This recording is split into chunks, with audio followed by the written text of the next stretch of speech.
और फिर रिकॉर्ड कर लें।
नमस्कार दोस्तों, मैं सुनील अमृत मैं किसी क्लासेस पर आप सभी का स्वागत करता हूं।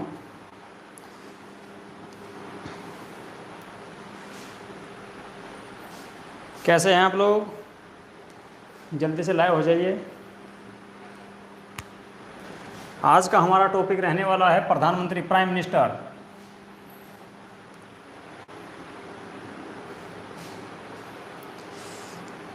अनिकांत, वासु ठाकुर, मोहम्मद सिराज, काजल जयंत, रुखसार, राहुल पाल, गुड मॉर्निंग।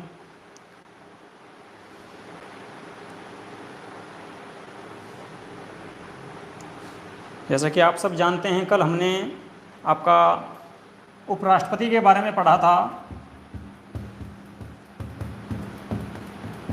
और उपराष्ट्रपति को लेकर एक बच्चे का कमेंट आया था। कौन सा था वो था कि जो है उपराष्ट्रपति राज्यसभा के सदस्य क्यों नहीं होते, शायद यही था। प्रतिपाल या किसी और बच्चे का था शायद एक ही कमेंट। देखिए, उपराष्ट्रपति का जो पद बनाया गया, उपराष्ट्रपति का पद का वर्णन आपका कौन से अनुच्छेद में किया गया है? उपराष्ट्रपति के पद का वर्णन आपके अनुच्छेद किस में किया गया है? राहुल पाल, आ गए ना सब बच्चे?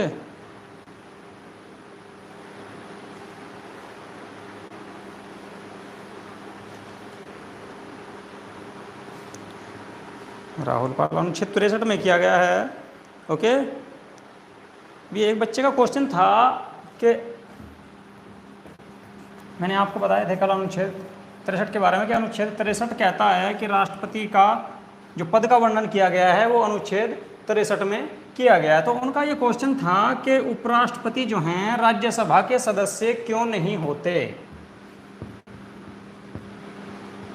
राज्यसभा के सदस्य क्यों नहीं होते? देखिए, राष्ट्रपति का कार्य क्या है, मैंने आपको बताया था कल के राष्ट्रपति के दो कार्य होते हैं। एक तो राज्यसभा के सभापति के रूप में कार्य करते हैं।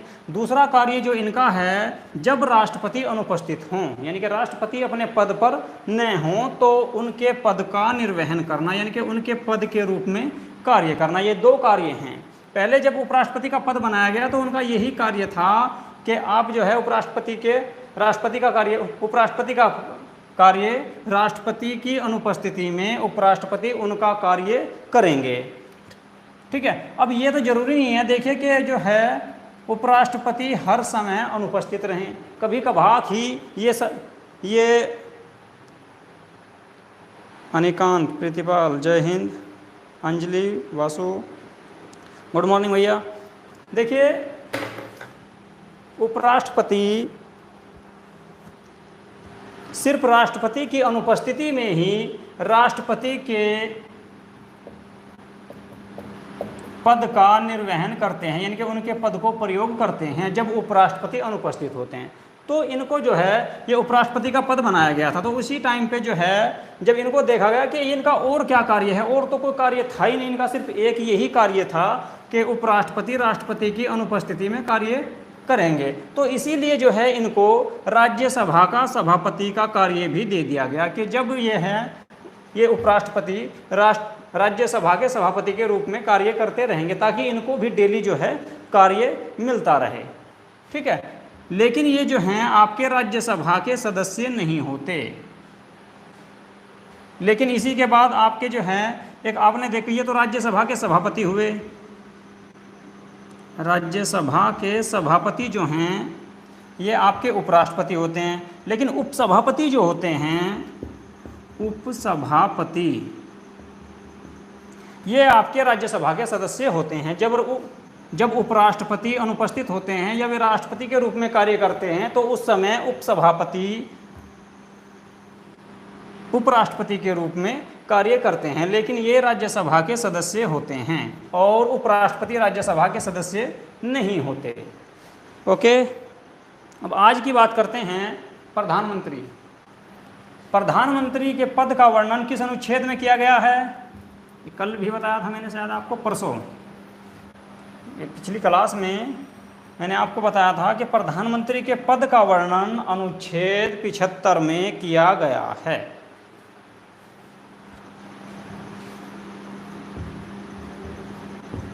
अनुच्छेद 75, अनुच्छेद 75 में प्रधानमंत्री के पद का वर्णन किया गया है। ठीक है, लेकिन इससे पहले एक अनुच्छेद है आपका, अनुच्छेद 74। इसमें क्या है? अनुच्छेद 74 में क्या है? अनुच्छेद 75 में प्रधानमंत्री के पद का वर्णन किया गया है। अनुच्छेद 74 में क्या है?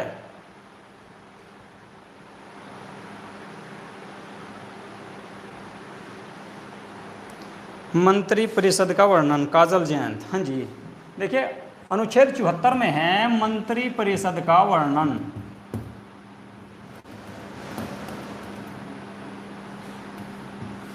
ओके, मंत्री परिषद का वर्णन है। इसमें कहा गया है आपका अनुच्छेद 74 में कि राष्ट्रपति की सहायता के लिए एक मंत्री परिषद होगी। अनुच्छेद 74 में कहा गया है कि राष्ट्रपति की सहायता के लिए एक मंत्री परिषद होगी।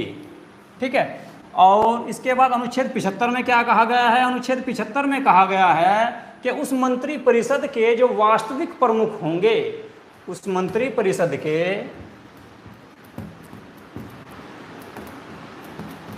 उस मंत्री परिषद के वास्तविक प्रमुख या हेड कह सकते हैं, वास्तविक प्रमुख प्रधानमंत्री होंगे। वास्तविक जो प्रमुख होंगे वे आपके प्रधानमंत्री होंगे। तो प्रधानमंत्री का वर्णन सिर्फ भारतीय संविधान में अनुच्छेद 75 के अंतर्गत किया गया है। Okay, Sarika Chaudhary good morning. अनुच्छेद 75 में कहा गया है कि आपकी जो, इसके बाद अनुच्छेद 74 जो था, ठीक है, अनुच्छेद 74 में कहा गया है कि राष्ट्रपति की सहायता के लिए, उनकी मदद करने के लिए एक मंत्री परिषद होगी। ठीक है, और उस मंत्री परिषद के, अनुच्छेद 75 कहता है कि उस मंत्री परिषद के वास्तविक प्रमुख जो होंगे, देखिए मंत्री परिषद के प्रमुख तो आपके राष्ट्रपति होते हैं, लेकिन वास्तविक जो प्रमुख होते हैं वे आपके प्रधानमंत्री होते हैं, प्रधानमंत्री होंगे। ओके, इसके बाद अनुच्छेद 74-75 से क्लियर है। अनुच्छेद 74 में राष्ट्रपति की सहायता के लिए एक मंत्री परिषद होगी। अनुच्छेद 75 में उस मंत्री परिषद के जो वास्तविक प्रमुख होंगे, जो हेड होंगे, वे आपके प्रधानमंत्री होंगे। ये आपका वर्णन किया गया है अनुच्छेद 75 में। ठीक है, यहाँ तक ठीक है। ओके अनिकांत, इसके बाद क्वेश्चन आता है आपका कि प्रधानमंत्री की नियुक्ति कौन करते हैं? प्रधानमंत्री की नियुक्ति कौन करते हैं?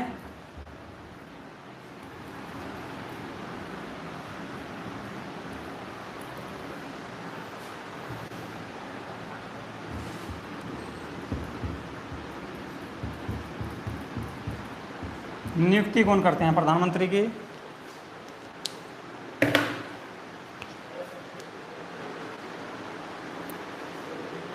राष्ट्रपति। हार्दिक कौशिक प्रेसिडेंट। जी हाँ, देखिए राष्ट्रपति जो हैं प्रधानमंत्री की नियुक्ति करते हैं। ठीक है, तो किस व्यक्ति की करते हैं? देखो मैं आपसे बता दूं यहाँ पे। अच्छा आप ये बताओ मुझे, प्रधानमंत्री का निर्वाचन होता है या नियुक्ति होती है? नियुक्ति में और निर्वाचन में क्या अंतर है? एक तो होता है जी निर्वाचन, एक हुआ नियुक्ति।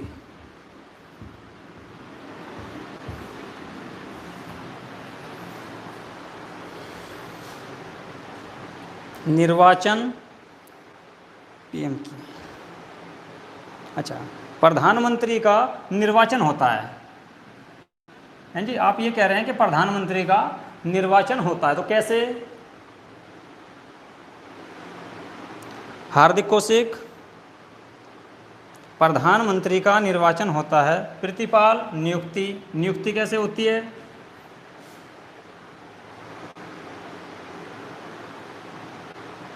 देखो मैं आपसे बता दूं, जब किसी सदन या लोगों के समूह के द्वारा किसी को चुना जाता है, जब किसी सदन या लोगों के समूह के द्वारा किसी को चुना जाता है, यानी कि वोट के द्वारा वोटिंग होता है। ठीक है, वहां तक दिख रहा है ना आपको? हाँ ठीक है, चुना जाता है यानी कि वोट के द्वारा, तो उसको तो आप निर्वाचन कहते हैं, उसको हम निर्वाचन कहते हैं। जब किसी व्यक्ति का, ठीक है, जब कोई व्यक्ति किसी सदन या लोगों के समूह के द्वारा चुना जाता है तो उसको निर्वाचन कहते हैं। इसके बाद नियुक्ति। नियुक्ति क्या है?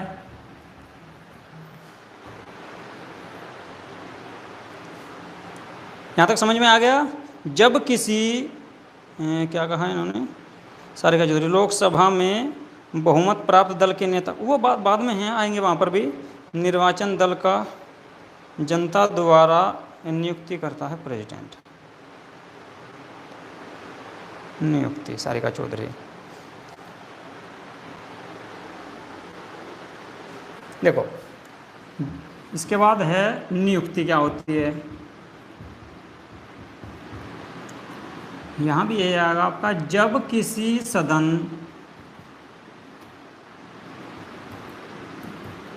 या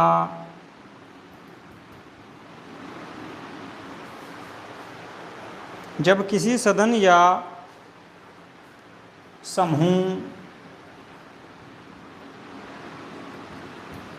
जब किसी सदन या समूह के द्वारा किसी एक व्यक्ति को चुना जाता है या किसी एक व्यक्ति का नाम लिया जाता है, जब किसी सदन या समूह के द्वारा किसी एक व्यक्ति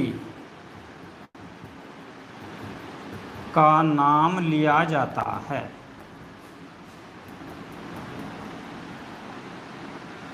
तो उसको नियुक्ति कहते हैं। देखो समझो यहाँ पे, निर्वाचन का मतलब क्या है? निर्वाचन जब किसी सदन या लोगों के समूह के द्वारा, लोगों के समूह से मतलब है यानी कि जब हम वोट के द्वारा चुनते हैं, तो जब हम वोट देते हैं किसी व्यक्ति को, कोई कैंडिडेट आ गया, 2-4 कैंडिडेट आ गए यहाँ पे, ठीक है, ABC करके कोई भी 2 या 3 या 4 या 10 कैंडिडेट हैं और उनमें से लोगों के समूह के द्वारा किसी एक व्यक्ति को चुना जाता है, वोट दी जाती है, तो उसको तो निर्वाचन कहते हैं। या जब सदन के द्वारा, सदन कैसे चुनता है? देखिए जब राष्ट्रपति का चुनाव होता है, जब राष्ट्रपति का चुनाव होता है तो उसमें वोट पड़ती है और कौन देते हैं? सदन के लोग देते हैं। कौन कौन से सदन देते हैं आपके? लोकसभा, राज्यसभा और विधानसभा, इन तीनों सदनों के व्यक्ति जो हैं, जो मेंबर हैं, वे वोट देते हैं राष्ट्रपति को। तो या तो सदन वोट दे रहा हो या लोगों के समूह के द्वारा वोट दी गई हो और उनके द्वारा चुना जाता हो किसी एक में से, यानी कि दो चार में से दो व्यक्ति या दो से अधिक व्यक्ति हों, उनमें से किसी एक को चुना जा रहा हो, तो उसको तो कहेंगे हम निर्वाचन। निर्वाचन का क्लियर है सबका? निर्वाचन से तात्पर्य है जब किसी सदन या लोगों के समूह के द्वारा किसी एक को चुना जाता है।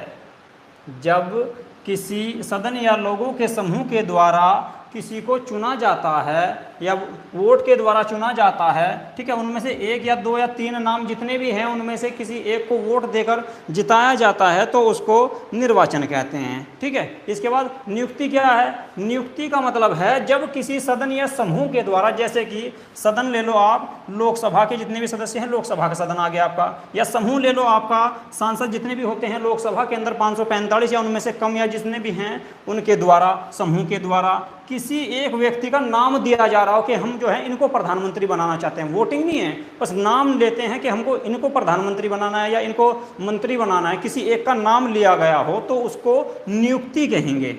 वहाँ पे निर्वाचन नहीं कहेंगे उसको, उसको जो है नियुक्ति कहेंगे। देखिए प्रधानमंत्री का यहाँ तक नियुक्ति और निर्वाचन का क्लियर है आपका?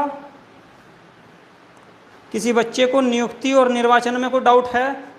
देखिए निर्वाचन का मतलब है जब दो या तीन चार जितने भी है, यानी कि दो से अधिक, एक से अधिक व्यक्ति चुनाव में खड़े हों सामने, ठीक है, और उनको जो है किसी सदन या लोगों के समूह के द्वारा चुना जाता हो तो उसको निर्वाचन कहेंगे। लेकिन जब किसी एक व्यक्ति का नाम लिया जाता हो कि इनको बनाना है तो उसको नियुक्ति कहेंगे। वहाँ पे वोटिंग की जरूरत नहीं, जब सारे के सारे व्यक्ति या उनमें से कुछ ज़्यादा बहुमत वाले व्यक्ति इस चीज़ को, किसी एक व्यक्ति का नाम ले रहे हैं कि इनका जो है प्रधानमंत्री या मंत्री इनको बनाना चाहिए, तो उसको नियुक्ति कहते हैं। ओके,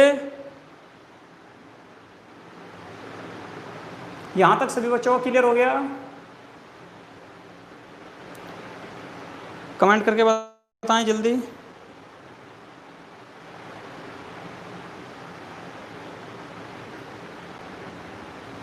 ठीक है, आगे चलें।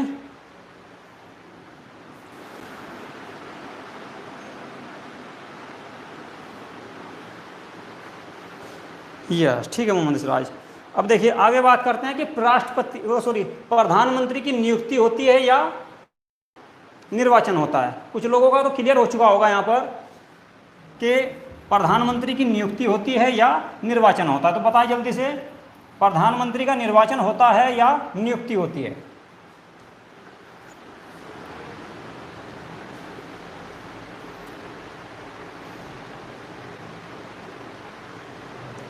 अब आप अपना आंसर बताएं जल्दी से कि प्रधानमंत्री की नियुक्ति होती है या निर्वाचन होता है। देखो प्रधानमंत्री की नियुक्ति होती है। मोहम्मद सिराज कह रहे हैं कि प्रधानमंत्री की नियुक्ति होती है। फिर कुछ बच्चों के मन में ये विचार आ रहा होगा कि जो है प्रधानमंत्री तो लोकसभा या राज्यसभा के सदस्य को ही बनाया जाता है और उनकी वहाँ पर निर्वाचन होता है। ओके, देखो मैं बता दूँ आपको, प्रधानमंत्री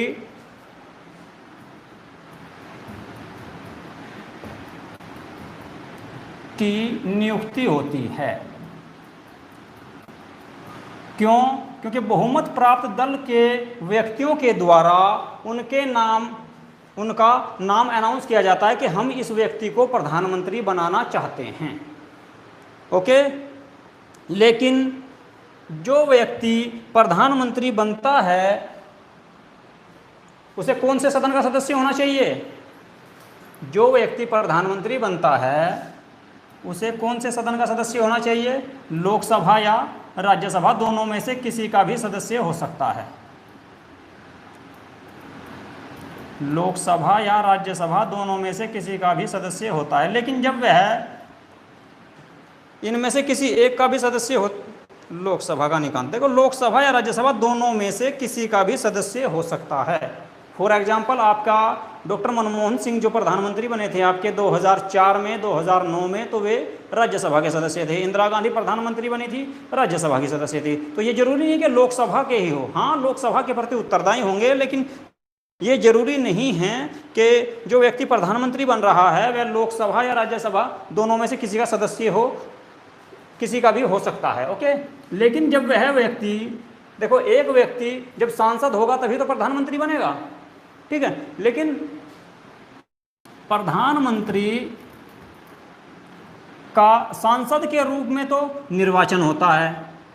जो व्यक्ति प्रधानमंत्री बनता है उसका जो है सांसद के रूप में तो निर्वाचन होता है, उसको चुना जाता है जनता के द्वारा, ठीक है, लोकसभा से अगर वे हैं, और अगर वे राज्यसभा से हैं तो आपको जो है लोकसभा, राज्यसभा और विधानसभा के सदस्य वोट करके जब चुनते हैं उनको, ठीक है, तो वहाँ तो उनका निर्वाचन होता है। यानी कि जब वे सांसद बनता है तो संसद में जाता है, यानी कि सांसद बनता है तो वहाँ तो उनका निर्वाचन होता है, लेकिन जब उनको प्रधानमंत्री के लिए अनाउंस किया जाता है तो वहाँ पर उनकी नियुक्ति होती है। ठीक है, यहाँ तक सबका, आगे चलूँ।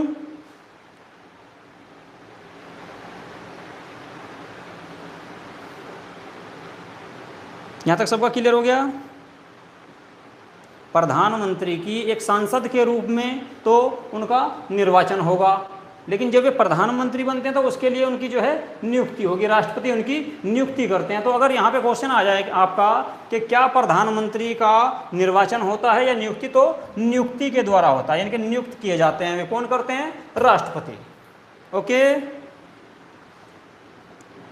क्लियर है सबका? ठीक है, चलो इसके बाद चलते हैं आगे।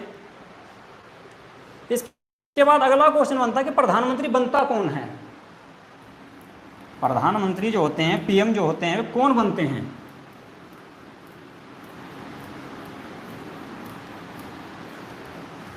जल्दी से कमेंट करके बताएं अपने आंसर।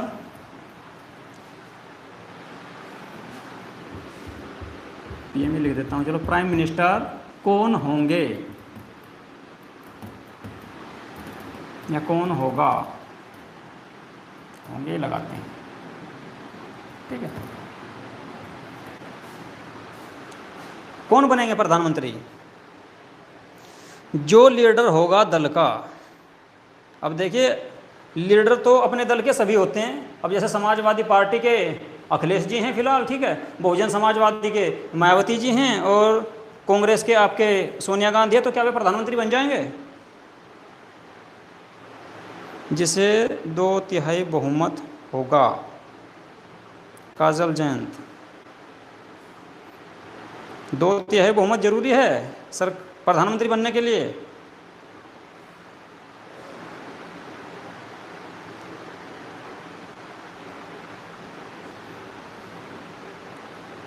और बताएं कोई।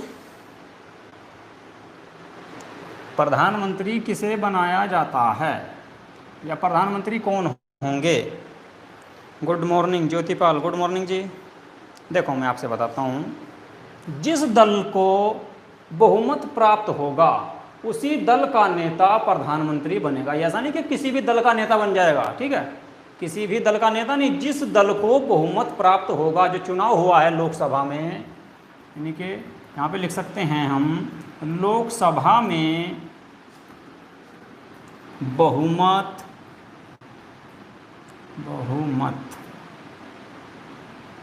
बहुमत प्राप्त दल का नेता पीएम होगा। सीधा सा आंसर है, लोकसभा में जिस पार्टी को बहुमत प्राप्त होगा उसी का नेता, यानी कि उसका लीडर, जिस पार्टी को लोकसभा में, लोकसभा के चुनाव में बहुमत प्राप्त होगा, उसी दल या पार्टी के नेता को प्रधानमंत्री चुना जाएगा या प्रधानमंत्री बनाया जाएगा। बहुमत प्राप्त दल के लीडर को, हाँ जी अनिकांत, बहुमत जिस पार्टी को बहुमत प्राप्त होगा, कहाँ पे? ये नहीं कि राज्यसभा में, लोकसभा में, लोकसभा में बहुमत प्राप्त दल के नेता को, यानी कि जिस पार्टी को लोकसभा में बहुमत प्राप्त होगा उसी पार्टी के नेता को, उसी पार्टी के लीडर को, जो उनका प्रमुख होगा, उस पार्टी के जो यानी कि लोकसभा के सदस्यों ने चुना है, अपना नेता चुना है जिनको, उन्हीं को प्रधानमंत्री बनाया जाएगा। राष्ट्रपति उन्हीं की नियुक्ति करेंगे जिस लोकसभा में जिस पार्टी के नेता को बहुमत प्राप्त होगा। क्लियर है? वासु ठाकुर, यहाँ तक सबका क्लियर हो गया?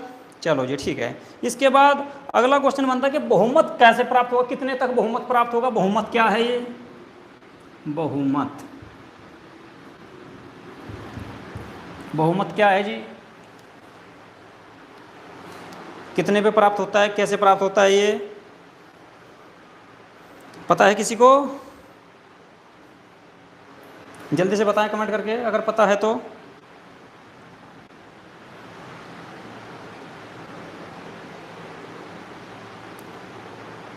कौन सी पार्टी को बहुमत मिलेगा, कैसे मिलेगा, कैसे पता लगेगा ये कि इस पार्टी को बहुमत प्राप्त है?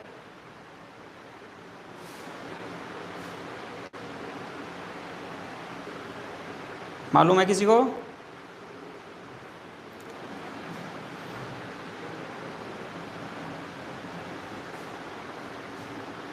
$552 में से 200 प्लस जीतना, यानी कि 200 प्लस का मतलब तो यह है कि 201 सीट अगर आ गई तो क्या बहुमत प्राप्त हो जाएगा 552 में से? पहली बात तो ये मैं आपको बता दूं कि आज के टाइम में वर्तमान में जो है लोकसभा में 545 सीटें हैं। कितनी है? 545। ठीक है, 552 तो अधिकतम हो सकती है निकांत। अभी फिलहाल जो वर्तमान में लोकसभा की जो कंडीशन है, लोकसभा की जो सीटें हैं वो 545 है। पीछे भी क्लास में बता चुका हूं मैं आपको। राज्यसभा में 245 है। ठीक है, और इनमें से चुनाव के द्वारा आपकी 543 भरी जाती है, प्लस 2 आपकी जो है किसकी है, मनोनीत की जाती है राष्ट्रपति के द्वारा। ठीक है,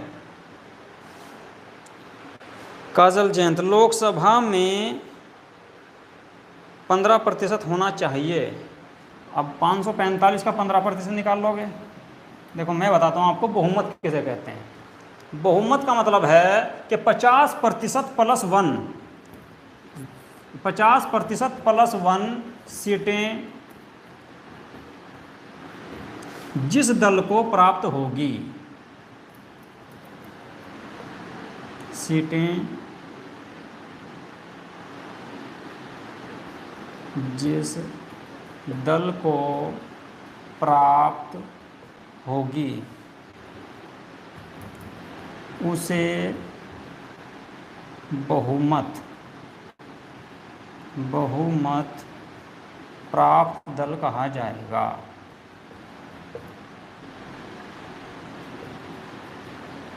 यानी कि जौन सी पार्टी को भी 50% प्लस 1 यानी कि 50% से एक सीट अधिक होनी चाहिए, ऊपर होनी चाहिए, तो उसको जो है बहुमत प्राप्त कहेंगे कि उस पार्टी को बहुमत प्राप्त हो गया है। ओके, सबका क्लियर है यहाँ तक? जिस पार्टी को 50% प्लस 1 यानी कि आधे से एक अधिक सीटें प्राप्त होंगी, उसको उस पार्टी को बहुमत प्राप्त होगा। ठीक है, इसके बाद देखिए मैंने आपको पहले बता दिया कि प्रधानमंत्री बनने के लिए ये जरूरी नहीं है कि वह लोकसभा का ही सदस्य हो। कोई भी व्यक्ति जिस पार्टी को लोकसभा में बहुमत प्राप्त हो गया है तो क्या उसे जो है लोकसभा का सदस्य होना चाहिए? ये नहीं है। ठीक है, लोकसभा या राज्यसभा दोनों में से किसी भी दल का, किसी भी लोकसभा या राज्यसभा दोनों में से किसी भी सदन का सदस्य होना चाहिए। ठीक है, प्रधानमंत्री बनने के लिए लोकसभा या राज्यसभा दोनों में से उसकी योग्यता जो है प्रधानमंत्री की, वह या तो लोकसभा का सदस्य हो या राज्यसभा का सदस्य हो, तो वह व्यक्ति प्रधानमंत्री बन सकता है और उसकी पार्टी को बहुमत प्राप्त हो। ठीक है, यहां तक क्लियर है सबका?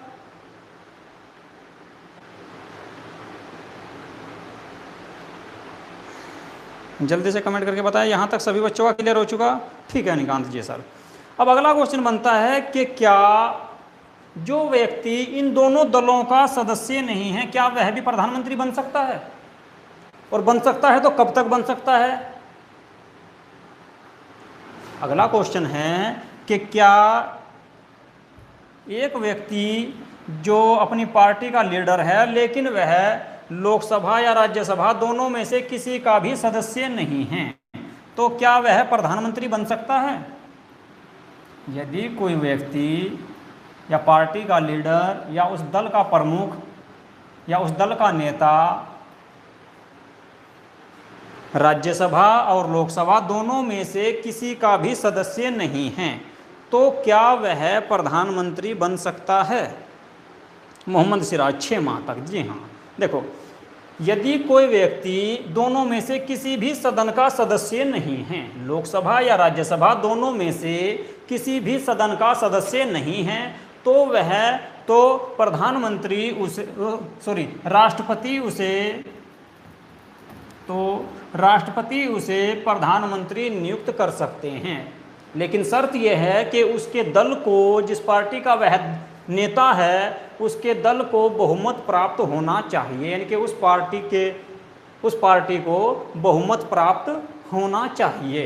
ठीक है, तो राष्ट्रपति उसे 6 माह का समय देंगे कि 6 माह के अंदर अंदर उसे दोनों में से किसी एक सदन का सदस्य बनना पड़ेगा। जो व्यक्ति लोकसभा या राज्यसभा दोनों में से किसी का भी सदस्य नहीं है, लेकिन उसकी पार्टी को बहुमत प्राप्त है, तो राष्ट्रपति उसे प्रधानमंत्री नियुक्त कर सकते हैं। ठीक है, लेकिन शर्त यह है कि उसे 6 माह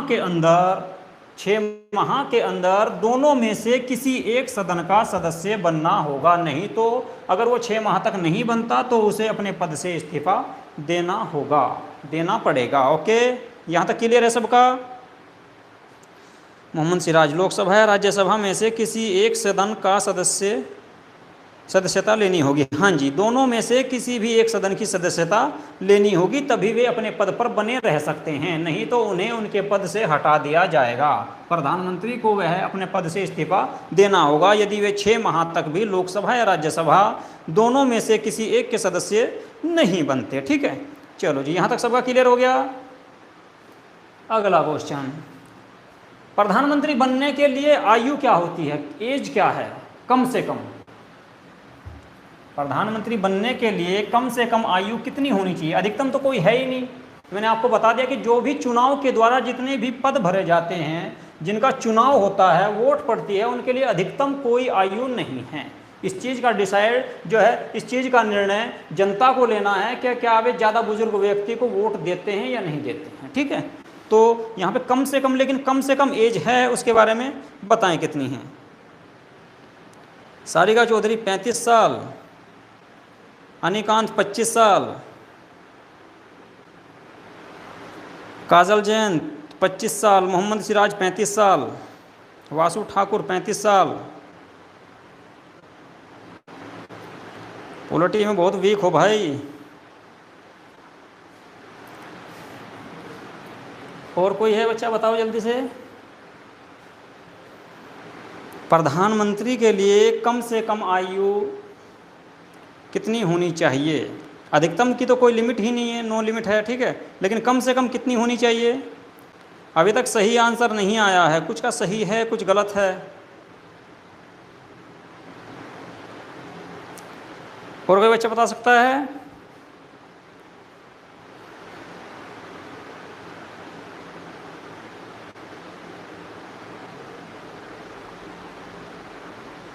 प्रीतिपाल 25 साल, अनिकांत 24 साल, पहले 25 था, अब 24 पे आ गया, थोड़ी देर में 23 साल हो जाएगी। प्रधानमंत्री बनने के लिए कम से कम कितनी एज होनी चाहिए? देखो मैं बताऊं आपको, मैंने आपको पहले ही बताया कि प्रधानमंत्री बनने के लिए दोनों में से किसी एक सदन का सदस्य होना चाहिए। दोनों में से मतलब दोनों सदन कौन कौन से हैं? लोकसभा और एक आपका राज्यसभा। यदि प्रधानमंत्री बन रहे हैं आपके लोकसभा से, तो लोकसभा की एज कितनी है? 25 साल। और यदि वे राज्यसभा से बन रहे हैं तो राज्यसभा की कम से कम कितनी एज है, उसका तो पता ही होगा, बताओ जल्दी से।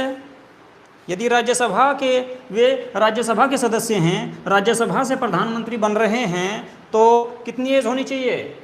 लोकसभा से जा रहे हैं तो 25 साल ठीक है, यहाँ तक तो 25 साल, जिसने 25 साल दिया है, लेकिन वो लोकसभा से है। अगर वे लोकसभा से प्रधानमंत्री बनते हैं तो 25 साल है, लेकिन यदि वे राज्यसभा से बनते हैं तो कितनी एज होनी चाहिए? 30 साल। काजल जयंत 30 वर्ष, ये एज होती है प्रधानमंत्री बनने के लिए कम से कम। यदि लोकसभा से हैं तो 25 साल, और यदि राज्यसभा से है तो 30 वर्ष। 35 नहीं है, 30 वर्ष, क्योंकि राज्यसभा का सदस्य बनने के लिए कम से कम 30 साल की एज होनी चाहिए, और लोकसभा का सदस्य बनने के लिए कम से कम 25 साल की होनी चाहिए। ठीक है। जिला पंचायत, नगर निगम, नगर पालिका, ग्राम प्रधान, ठीक है, या वार्ड मेंबर बनने के लिए 21 साल होनी चाहिए। ओके, क्लियर है सबका एज को लेकर? और आपके राष्ट्रपति उपराष्ट्रपति की 35 साल है। यहां तक सभी बच्चों का क्लियर हो चुका? प्रधानमंत्री बनने के लिए कम से कम एज यदि लोकसभा से है, देखो कंडीशन है इसमें, यदि लोकसभा से है तो 25 साल, और यदि राज्यसभा से है तो 30 साल। ठीक है, क्योंकि प्रधानमंत्री लोकसभा या राज्यसभा दोनों में से किसी एक सदन का सदस्य होना चाहिए। फॉर एग्जांपल मैंने आपको बता दिया, इंदिरा गांधी और आपके डॉक्टर मनमोहन सिंह जो थे वे राज्यसभा से थे, न कि लोकसभा से, जब वे प्रधानमंत्री बने। ठीक है, चलिए जी, यहां तक सबका क्लियर हो गया। इसके बाद अगला क्वेश्चन आता है, पीएम राष्ट्रपति की